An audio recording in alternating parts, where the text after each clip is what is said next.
Hey folks, Jordan. Hope you're doing well on this Monday, 3 o'clock. If you don't know, I am now on YouTube with my own channel. It's youtube.com/Jordan Chariton Reports.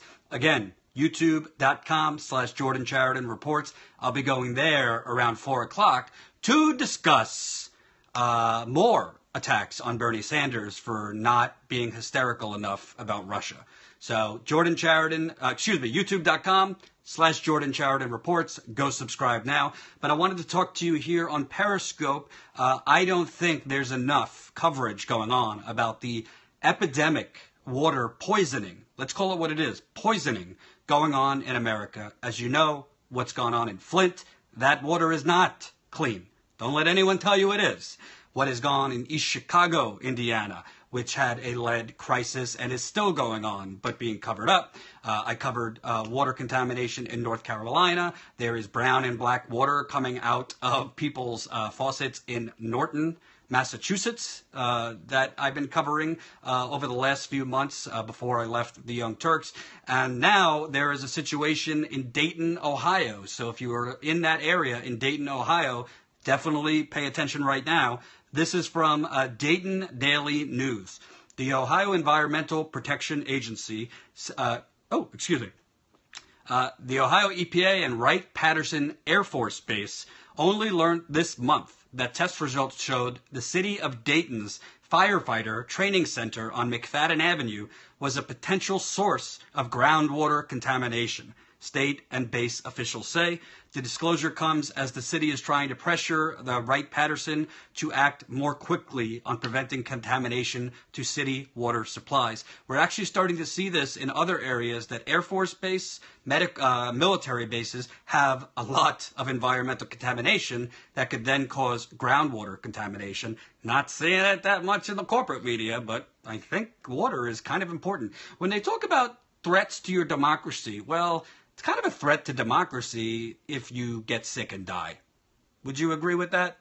Give me a few hearts if you agree. Now, Dayton has asked the Air Force for nearly $1 million to reimburse costs for environmental testing and studies to track the contamination, which the city believes is caused by firefighting foam contaminates on the base. The city is worried the contamination will impact the Huffman Dam well field, which is about a half-mile away from Wright-Patterson. Base officials did not know until earlier this week that the city had had concerns about contamination from its firefighting training center, base spokesperson said. The Ohio EPA agency says it was also unaware of the contamination levels because they don't actually do testing preemptively.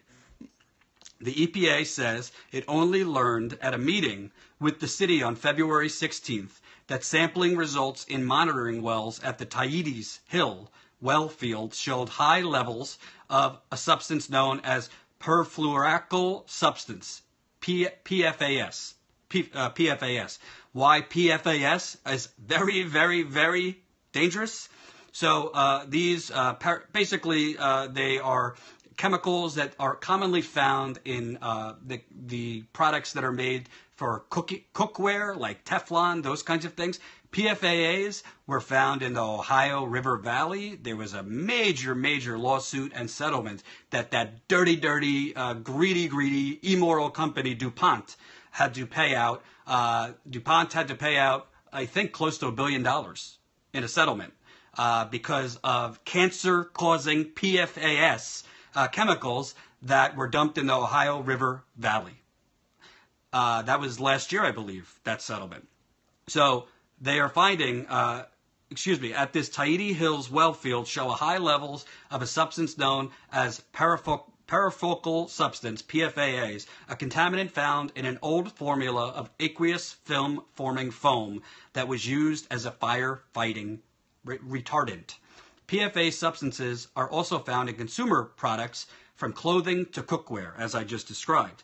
The Tahiti, and when I covered the North Carolina contamination in the Wilmington area, they had a cancer-causing chemical known as C8, which is a PFAS chemical that was being dumped for God knows how long, over a decade, in the Cape Fear River. The Cape Fear River is the main drinking source for 500,000 people in the Wilmington, North Carolina area. So that cancer-causing chemical, it was dumped in the Ohio River Valley region. It's apparently at high levels here at this Army base and as a risk to the groundwater in this area.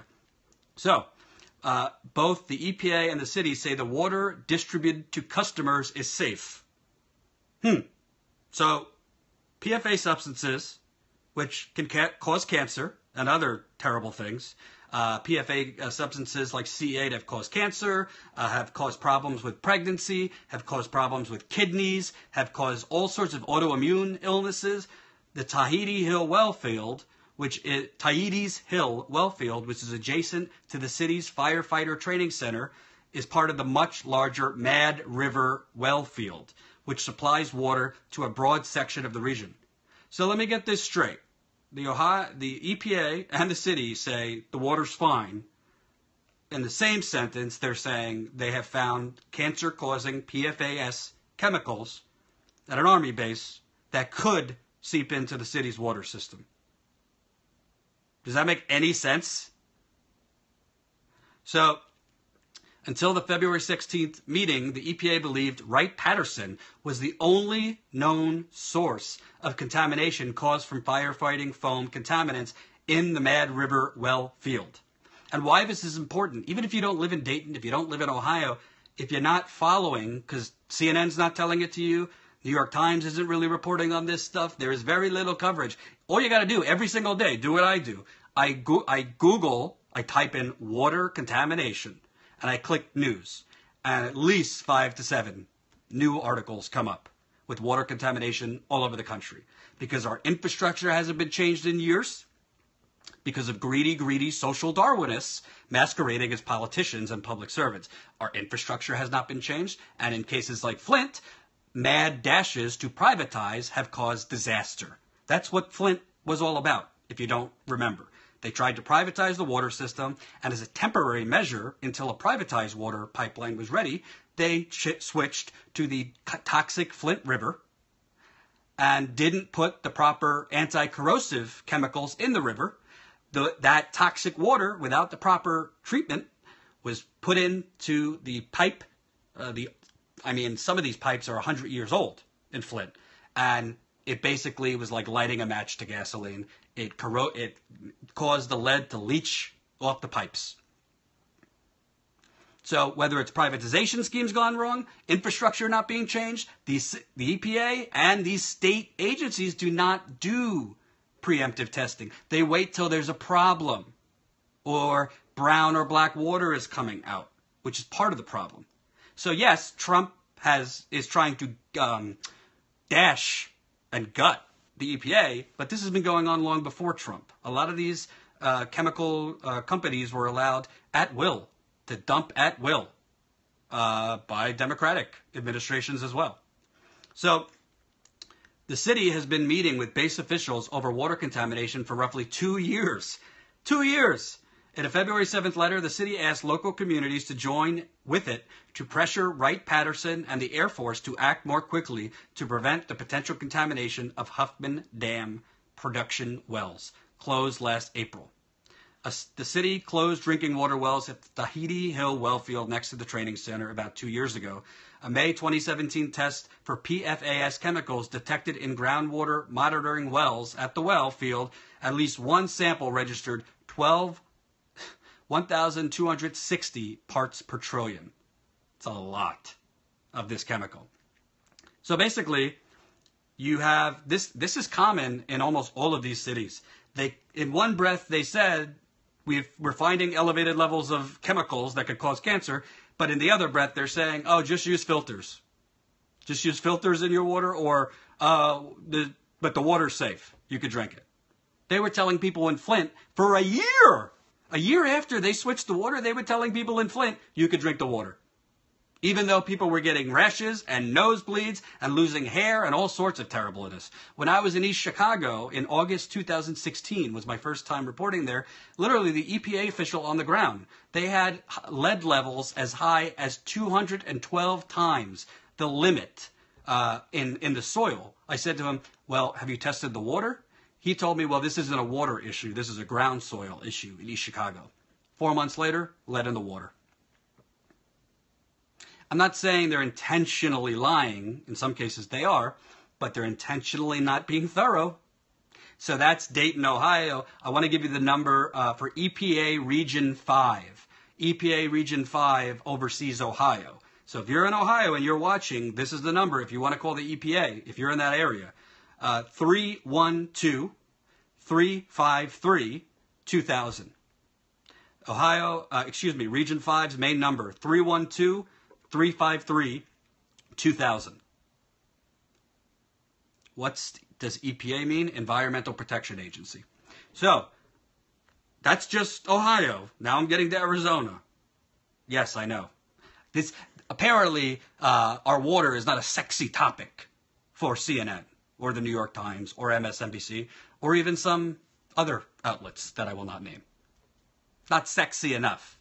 Because we got to focus on the Russian trolls that are apparently brainwashing people to go vote for Donald Trump. Let's focus on that and that vague whatever attack on our democracy. Let's not focus on the number one essential that we need in life, water being contaminated. And our kids potentially drinking contaminated water, our animals potentially drinking contaminated water, doesn't matter. I bet you they'd be covering it if it could be proved that Russia did it. And Russia was responsible for Flint, or Russia was responsible for East Chicago, or Russia was responsible for Cape Fear, Wilmington, North Carolina, or Russia was responsible for this base in Dayton, Ohio. It's unreal. And I'm sorry to get on my soapbox, but, you know, it's not just about water. It's about people's lives being destroyed. I'm going to get to that in a moment. I'm going to get to a person I was talking to in Flint the other day and what he's going through right now. But if you didn't know, Arizona's public schools are still working to get lead out of their drinking water. So not only are we threatened by AR-15s at school, our kids are now apparently not safe to even drink the water, which gets no coverage. Get on your soapbox. Preach. I will preach. But you know what helps me preach? If you share this, if you give me a heart, so I know that this is the kind of reporting and commentary you want. So, and by the way, folks, if you haven't watched my videos since slowly returning, I will be going out in the field as soon as I can. I am getting back surgery on Thursday. That will have a little bit of a recovery, and then I'm working on launching my own company, trademarking a name as we speak, so stay tuned for that announcement.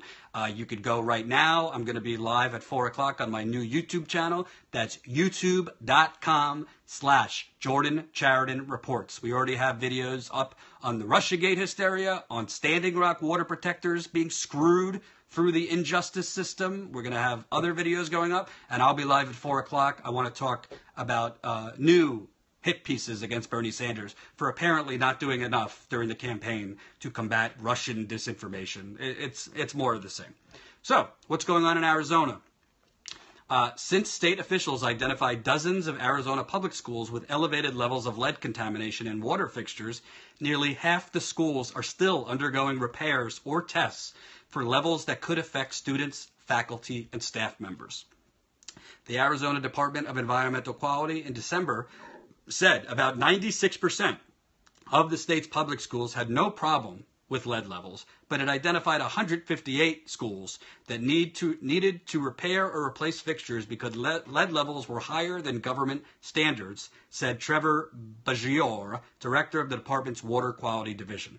Yeah, 96%. Let me tell you something. If you looked at what New York City had claimed about, I think they said around 90 to 95% was under, no risk. And then it was shown that they very, very selectively tested. I'm sorry, folks, but I've seen it enough. There's a lot of selective testing that goes on. And I'm actually working on a story right now on Flint about selective testing, so stay tuned for that. So, those schools, at a minimum, were urged to run water through faucets or drinking fountains for several minutes to remove lead. Quote, the exposure is cumulative, Bajori said. If you're getting exposed at home through various things, getting exposed to your drinking water at your school would just add on top of that and pose a bigger risk for students. And by the way, why the EPA's talking point about 15 parts per billion is the, quote, allowable limit for lead? The allowable limit for lead in water is 0. 0. You want to know why? Because every human is different, and children are especially vulnerable. So you could have a 12-year-old who has immune deficiencies, who is drinking water at 5 parts per billion. 5 parts per billion is technically under the EPA's action level. So basically 5 parts per billion, according to the EPA and the states, that's normal.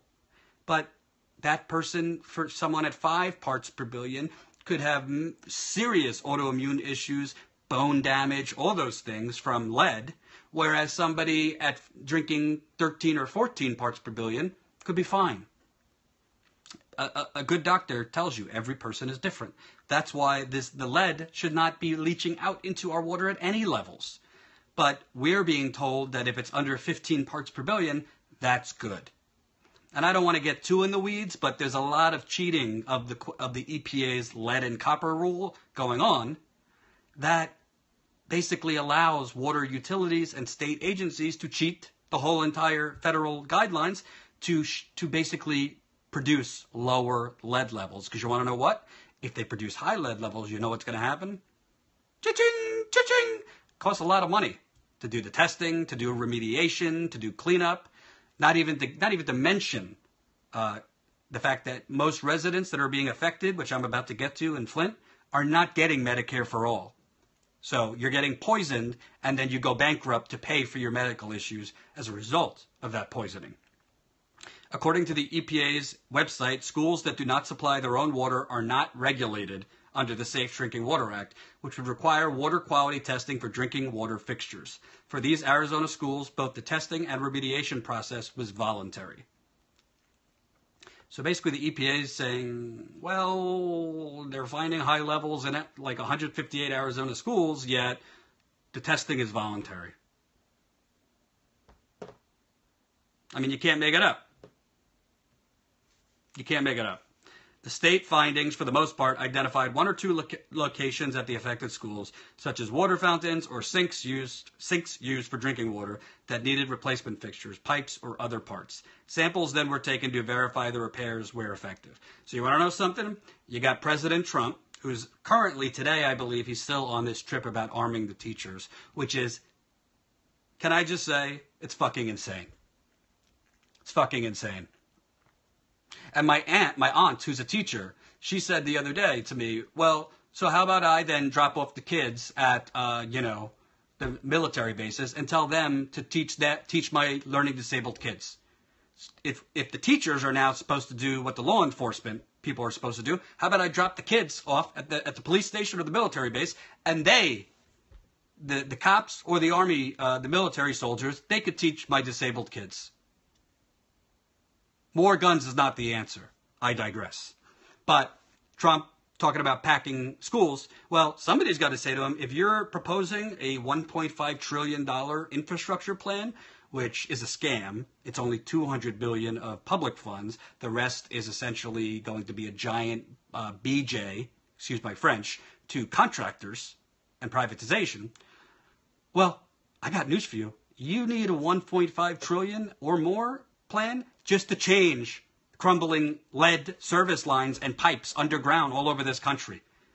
It's not a sexy thing to say, but that's what needs to be done. That's the infrastructure we need. And I want to just end by I want to personalize this for you, because it's not there are people suffering with lead poisoning that don't have medical coverage. The federal government is not covering these people after they've been poisoned. So let me read you a conversation I had with a man named Tony Palladino. He's a resident of Flint. He's having health problems. He said, The doctors drained a cyst off my chest in December. It is healing very slowly. They put me on insulin, and now I'm seeing a neurologist. My insurance doesn't pay the $4,000 needed. She's charging $8 a visit to stretch my deteriorating bones. Because most of the residents are having joint issues, bone issues, because lead deteriorates your joints, your ligaments, and your bones. So this guy is getting charged $4,000 for medical costs attributed to being poisoned. His wife is not covered at all, and she has a lot of medical issues after the water switch. This is going on all over the country, all over Flint. There's one resident that I've interviewed several times. She's got 3 teenagers. One of them, she says, is hunched over. His bone growth has been stunted so badly. And they, instead of going to summer camp over the summers, they have to go to physical therapists 3 times a week to stretch out their bones that have been stunted. Democracy in action. I will be coming live as much as I can. I'm getting surgery Thursday, so after that, I'll be a little slow. But I will be going live on Periscope. I will be going live on my YouTube channel. I'll be going live on my YouTube channel at 4 o'clock, so in a half hour. That's youtube.com/Jordan Chariton Reports. I ask you, I plead, send out a tweet, tell your friends, youtube.com/Jordan Chariton. Facebook is suppressing independent media. YouTube is demonetizing. Twitter, from what I see, is doing a little suppression. So I need you to spread the word of mouth. I'm almost at 3,000 subscribers, and the channel just launched the other day. So this gives me hope, because there is a real appetite. There's a real hunger for real independent journalism on the issues that matter. Of course, we'll have some fun. I will talk Bernie at 4 o'clock. I will talk Russiagate at 4 o'clock. I will always take on the Democratic establishment. I will take on Trump when I feel it's not doing it to the degree everyone else is doing it, and it's valid. So that's the deal. I'm back as best as I can. Go to my YouTube channel, because there's a video there that goes over some of the things that happened in the last few months, as well as my vision for the future. Thank you for watching. I'll see you at 4 o'clock if you hop over to youtube.com/Jordan Chariton Reports.